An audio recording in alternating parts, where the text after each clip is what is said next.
ముందంజలో ఉన్నారు. And overall గా లోక్సభ ఫలితాల్లో ఎన్డీఏ ఆధిక్యంలో కొనసాగుతోంది. వారణాసిలో ప్రధాని మోదీ ముందంజ, అండ్ గాంధీనగర్ లో అమిత్ షా ముందంజ, న్యూఢిల్లీలో బాన్సురి స్వరాజ్ ముందంజ, అమేథీలో స్మృతి ఇరానీ ముందంజ అమేథీలో, అండ్ రాయ్బరేలీ వాయనాడులో రాహుల్ గాంధీ ముందంజ.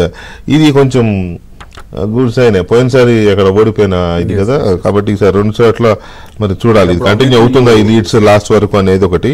అండ్ లక్నోలో రాజ్నాథ్ సింగ్ ముందంజలో ఉన్నారు. కనౌజ్ లో అఖిలేష్ యాదవ్ ముందంజలో ఉన్నారు. ఆయన భార్య డింపుల్ యాదవ్ కూడా మొయిన్పురిలో ముందంజలో ఉన్నారు. మధురలో ముందంజలో హేమమాలిని ముందంజలో ఉన్నారు. అండ్ ఇక ఏపీకి వస్తే అనంతపురంలో ఎంపీ అంబికా లక్ష్మీనారాయణ ఆధిక్యంలో ఉన్నారు. అండ్ శ్రీశైలంలో టీడీపీ అభ్యర్థి రాజశేఖర్ రెడ్డి.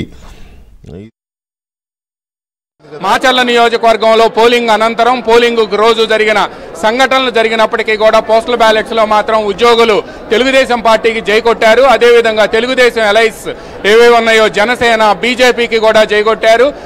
జనసేనలో పిఠాపురంలో పవన్ కళ్యాణ్ పోస్టల్ బ్యాలెట్లు దాటి ఈవీఎం కౌంటింగ్ ప్రారంభమైంది. ఫస్ట్ రౌండ్ కూడా పూర్తవుతుంది. రాజమండ్రి సిటీలో వైసీపీ అభ్యర్థి మార్గాన్ని భరత్ తొలి రౌండ్ పూర్తి కాగానే కౌంటింగ్ కేంద్రం నుంచి వెళ్ళిపోయారు. అక్కడ ఆదిరెడ్డి వాసు లీడ్లో ఉన్నారు. అండ్ అనంతపురం అర్బన్ లో దగ్గుబాటి వెంకటేశ్వర ప్రసాద్ ముందంజలో ఉన్నారు. రాప్తాడులో పరిటాల సునీత. ఈ రాప్తాడు ఒక కీలకమైన కాన్స్టిట్యున్సీ, ఎందుకంటే అక్కడ రాప్తాడులో వైసీపీ అభ్యర్థిగా ఉన్న ఆయన బ్రదర్స్ చేస్తున్న కొంత హల్చల్ జనాన్ని భయపెట్టింది. అయినా కూడా అక్కడ పరిటాల సునీత ముందంజలో ఉన్నారు. ఏపీ ఎన్నికల్లో ఎన్డీఏ